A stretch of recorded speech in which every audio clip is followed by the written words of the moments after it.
मेरी छवि को धूमिल करने के उद्देश्य से मनगढ़ंत और तथ्यहीन खबरों को दिखाने के लिए हिंदी न्यूज चैनल आज तक, रिपब्लिक भारत और दैनिक जागरण समाचार पत्र को मेरे वकील के माध्यम से कानूनी नोटिस भेजा गया। वैसे काम तो बहुत पहले शुरू होना चाहिए था, लेकिन मैं फिर कह रहा हूं अभी भी बहुजन नेताओं में वो दम नहीं है। जेडीयू के सवर्ण नेता ललन सिंह, जो मेंबर ऑफ पार्लियामेंट भी हैं, उन्होंने तमाम मनुवादी चैनलों को नोटिस भेजा है कि या तुम माफी मांगो या तुम मानहानि का मुकदमा झेलने के लिए तैयार हो। सोचिए, 56 एसडीएम अखिलेश यादव को कैसे बदनाम किया गया, बीएसपी सुप्रीमो मायावती को बदनाम किया गया, लालू यादव का बदनाम किया गया। आप कल्पना कर सकते हैं। लेकिन अब जाकर ललन सिंह ने कहा कि एफआईआर दर्ज कराऊंगा, मानहानि के लिए कोर्ट में घसीटूंगा या तो माफी मांग लो। मीडिया वालों ने खबर चलाई थी, ये जो ललन सिंह हैं ये जेडीयू तोड़ रहे थे, लालू यादव के टच में थे और तेजस्वी यादव को मुख्यमंत्री बनाने वाले थे। तो सोचिए कि इन बेईमानों को कैरेक्टर असैसिनेशन करने पर इसी तरह से घसीटना चाहिए कि इनके सूत्र कौन से हैं। अब चला रहे हैं कि आरजेडी जेडीयू में झगड़ा है, तो खबर जो भी हो, तो अब जाकर लोग समझदार हो गए। वहीं ईडी पर भी एफआईआर दर्ज हुई है कोलकाता में। बहुजन नेताओं को ममता बनर्जी से भी सीखना चाहिए। सोचिए, राइट विंग और इनके सेकुलर विंग, मतलब सवर्ण समाज के जो नेता हैं, वो सोचिए जब उन पर पड़ती है। अरविंद केजरीवाल ईडी में नहीं जा रहे हैं, किसी की हिम्मत है कुछ कर ले। ममता बनर्जी सर भी फरवा दे रही है, एफआईआर भी करवा दे रही है। ये बहुजनों को कम से कम सीखना चाहिए। और एससी एसटी ओबीसी दिमागी रूप से निकालो, अधिकारी हो, आईएएस हो, मंत्री हो, आप कुछ भी हैं, डरना छोड़िए, डर के आगे जीत है। नमस्कार, मैं शंभू कुमार सिंह और आप देख रहे हैं नेशनल दस्तक। वो तमाम बड़ी खबरें जो आज आपके लिए जरूरी है। ललन सिंह जो जेडीयू के नेता हैं, उन्होंने कहा है कि तमाम, खासकर एबीपी, आज तक, TV9, आर रिपब्लिक के तमाम मनुवादी चैनलों को नोटिस भेजा था। अब कहा है कि माफी मांगो और नहीं तो मानहानि का मुकदमा झेलने के लिए तैयार रहो। इसके बाद वो तमाम बड़ी खबरें, सोचिए पश्चिम बंगाल में ईडी के कर्मचारियों की पिटाई भी हुई और अब एफआईआर भी दर्ज हुआ है। लालू यादव को कैसे बदनाम किया गया। सोचिए, कल मैं एक खबर पढ़ रहा था, जेट एयरवेज के मालिक गोयल गिड़गिड़ाने लगे कोर्ट में। लालू यादव ने कहा था कि मुझे ठंड लग रही है, एक मनुवादी जज ने कहा था कि तबला बजाओ। आप कल्पना कर सकते हैं, इस देश के जेलों में एससी एसटी ओबीसी अल्पसंख्यक समाज के 90% लोग खीरा चोरी के झूठे आरोप में जेल में बंद है, बिना जमानत के। और इस देश में विजय माल्या से लेकर नीरव मोदी, मेहुल चौकसी, संदेशरा जैसे लोग हजारों करोड़ रुपए लूट कर और विदेश चले जाते हैं। और किसान 2 रुपए देने में डिले कर दे तो दरवाजे तोड़ लेते हैं। किसानों से याद आया, सुनने में आया कि 50 किलो वाला यूरिया जो 45 किलो हुआ था, अब 40 किलो हो रहा है। तो ईडी के खिलाफ ममता बनर्जी ने एफआईआर दर्ज कर दिया। अब तेजस्वी यादव ने कहा कि मैं नहीं जाऊंगा पेश होने, आपको जो करना है करिए। हेमंत सोरेन ट्राइबल है, उन्होंने भी कहा कि अब पेश नहीं होगा। केजरीवाल कह रहे हम पेश नहीं होंगे।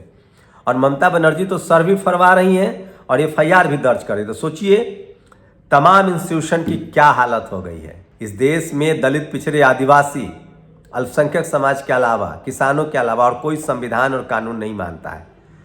बाकी लोगों को फंसाया जाता है तो भी मानते हैं। सोचिए किस तरह से इस सरकार में विश्वसनीयता खत्म हो गई है। और मैं फिर कह रहा हूं, जब तक इस देश में कांग्रेस का शासन था, जाति देखकर कार्रवाई होती थी। मोदी जी के राज में पार्टी देखकर कार्रवाई हो रही है। और आपको पता है, बीएचयू गैंग रेप के मामले में किसी तीनों आरोपियों को रिमांड पर नहीं मांगा गया, रिवॉल्वर नहीं मिली है। और कब तक उनको बचाया गया, सवाल है कि क्या उनको कौन बचा रहा है। तो आप कल्पना कीजिए कि अगर आप एक पार्टी विशेष में हैं तो इतनी सारी सहूलियतें मिलेंगी। 570 दिन से, ये तस्वीरें देखिए, 570 दिन से ये लोग खाना बना रहे हैं, खा रहे हैं शीतलहरी में, इस ठंड में। 6800 सीटों पर भर्ती के लिए एससी एसटी ओबीसी के छात्र धरना पर हैं लखनऊ में।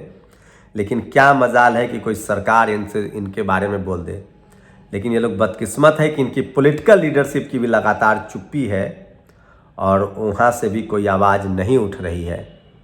मैं इसलिए कह रहा हूँ बहुजन समाज को जगना चाहिए। 12 फेल देख रहे हैं ना, ये मनुवाद की कहानी है, इससे सावधान रहिए, ये मत देखिए। कोविड के दौरान मंदिर न जाकर डॉक्टर से सलाह लेने वाले कब बताएंगे कि उन्होंने मंदिर का अपमान किया है। खुद को सारी सुविधा चाहिए इन्हें, पर आम जनता को बीजेपी के लिए नैरेटिव बन। सोचिए, अमीश देवगन कह रहा था कि मंदिर जाएंगे तो अस्पताल नहीं जाना होगा। ये खुद मंदिरों के चक्कर लगाता है। एक जो है मनुवादी, वो प्रियंका भारती को गाली दे रहा है। तो ये सब समझना पड़ेगा। और 1990 में 70% नौकरियों में ब्राह्मण समाज का कब्जा था और आज इसकी कब्जा जो है वो बढ़ता जा रहा है। इसलिए मैं कह रहा हूँ कि ये तमाम बड़ी खबरें जो सोशल मीडिया पर वायरल है। मेरठ में वन विभाग से जमीनी विवाद को लेकर महीनों से अफसरों की चौखट पर भटक रहे फरियादी किसान जगवीर गुर्जर द्वारा ममारा एसडीएम के अफसर के खुद को आग लगाने की घटना पीड़ादायक और निंदनीय है। तो सोचिए, गुर्जर समाज को न्याय नहीं मिल रहा है। आप कल्पना कर सकते हैं कि इस देश में जातिवाद की जड़ें कितनी गहरी हैं। आज तक रिपब्लिक भारत, दैनिक जागरण को जेडीयू के पूर्व अध्यक्ष ललन सिंह ने नोटिस भेजा है। उनका कहना है कि इन लोगों ने फर्जी खबर चलाई है। सोशल मीडिया पर सबसे ज़्यादा वायरल खबरों में है और इसलिए मैं कह रहा हूँ सोशल मीडिया ही सच्चा मीडिया है, सोशल मीडिया ही बहुजन मीडिया है। और पंजाब में बहुजन समाज के युवा नेता की हत्या कर दी गई दिन दहाड़े। तो सोचिए किस तरह की कानून व्यवस्था है। वो सरपंच भी थे और युवा नेता थे और ईवीएम एकदम सुरक्षित है। हमें ईवीएम पर पूरा भरोसा है। चुनाव आयोग, बाकी आप सर पटक के मर जाइए, चुनाव आयोग ने कह दिया है तो आपको कुछ नहीं कर सकते हैं। तो ये सोशल मीडिया पर सबसे ज़्यादा वायरल खबरें आज की। ये कोई टीवी अखबार की हैसियत नहीं कि दिखाएगा, जबकि महमूद पराचा इन लोगों ने अब तक, सोचिए किस तरह से इन लोगों ने जंतर मंतर पर ईवीएम हैक करके दिखा दिया है। और इजराइल फिलिस्तीन को लेकर बड़ी अपडेट दे रहा हूँ। लेबनान लगातार बड़े हमले कर रहा है। लेबनान में युद्ध आसन लगता है, यूरोपीय लोग घबरा रहे हैं। अगर हिजबुल्लाह ने अपनी गतिविधियों बंद नहीं की तो इजराइल की लेबनान पर आक्रमण करने की योजना है। सोचिए, चूंकि यूरोप हिजबुल्लाह की क्षमताओं से अवगत है और इजराइल से गैस आयात करता है, इसलिए यूरोपीय बेहद घबरा गए हैं। यूरोपीय संघ के शीर्ष राजनयिक जोसेफ बोरेल ने हिजबुल्लाह के प्रतिनिधियों से मुलाकात कर उन्हें लेबनान की दक्षिण सीमा से हटने के लिए मनाया, लेकिन हिजबुल्लाह ने इनकार कर दिया है। फ्रांस के विदेश मंत्री ने ईरान के विदेश मंत्री को फ़ोन करके हिजबुल्लाह पर लगाम लगाने के लिए कहा है। चूँकि लेबनान एक फ्रांसीसी उपनिवेश है, इसलिए फ्रांसीसियों के अभी भी देश के प्रमुख हित हैं और वे जानते हैं युद्ध उन नीतियों के खिलाफ खतरे में डाल सकता है जो फ्रांस लेबनान अपना रहा है। ये सबसे बड़ी खबर है जो मैं आपको बता रहा हूँ कि किस तरह से लेबनान जो है वो बड़े हमले की तैयारी में है।